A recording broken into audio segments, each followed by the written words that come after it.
Bonjour, je me présente Yannick Seyer, licencié en communication. Bienvenue dans mes cours pour parler en public et voyons aujourd'hui quelques astuces pour tenir votre audience éveillée et également donner à votre conférence un aspect mémorable où vous devez tout faire pour que votre public reparte avec la réponse qu'il est venu chercher auprès de vous. Excellent cours à tous. Il faut bien reconnaître que la plupart des conférences, des réunions ou des présentations sont souvent trop longues, ennuyeuses et monotones, au point que votre audience est souvent déçue et qu'après quelques jours, tout est oublié, rien n'aura été accroché. C'est un coup d'épée dans l'eau. Dans ce cours pour parler en public lors d'une conférence, je souhaiterais vous insuffler les rudiments objectifs à atteindre afin qu'on se rappelle de vous et bien sûr de votre prestation au fil du temps.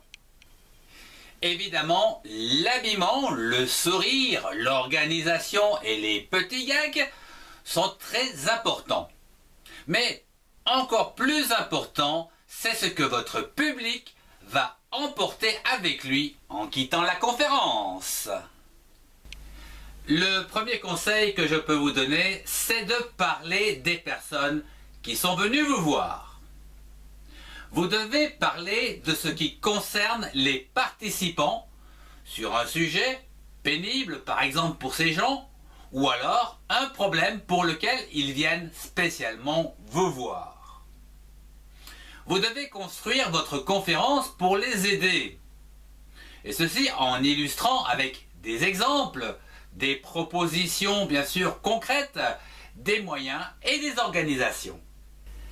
Passons à mon deuxième conseil. Je vous demande de vous fixer une limite de temps afin de rédiger votre conférence.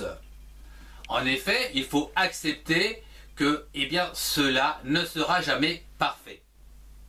Donc, préparez bien sûr votre présentation, puis réservez-vous pour rendre votre discours le plus passionnant. C'est là la clé pour intéresser votre public qui est bien sûr venu pour ça. Mon troisième conseil, c'est d'avoir un discours vivant pour votre public. En effet, les gens viennent vous voir. Ce n'est pas pour y trouver ce que l'on trouve déjà dans un livre ou dans un PowerPoint. Ici, votre valeur ajoutée, c'est vous. Et bien sûr, votre présentation est ce que vous en faites. Ce qui doit bien sûr rester gravé dans les mémoires de votre auditoire. Mon quatrième conseil est d'être pragmatique et d'aller directement à l'essentiel. Et ceci afin d'aider avec des solutions simples et compréhensibles par tous. Définissez les états de départ et de fin. Et bien sûr, les solutions pour arriver à ce résultat escompté. Mon cinquième conseil consiste à répéter votre discours. Ici, vous devez rythmer vos propos avec la gestion de votre voix, comme nous l'avons vu dans le précédent cours avec le volume, la tonalité, etc.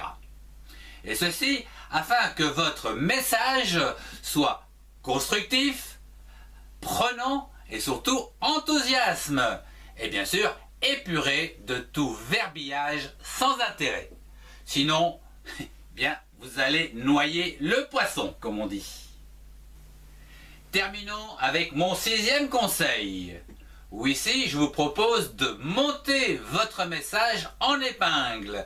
C'est votre idée clé ou encore votre idée phare. Parlez de ce sujet avec passion, ce qui imprimera l'idée dans la mémoire de votre auditoire. Imagez et également verbaliser cette idée au départ, à chaque moment où vous pouvez le faire, mais surtout avec une phrase de clôture. Les participants de la salle sortiront ainsi avec cette idée dans leur mémoire à court terme. Je vous remercie de votre attention. Si vous avez aimé, mettez un pouce et partagez cette vidéo avec ceux qui en ont besoin. Retrouvez-moi dans les playlists qui s'affichent. Au revoir et à très bientôt.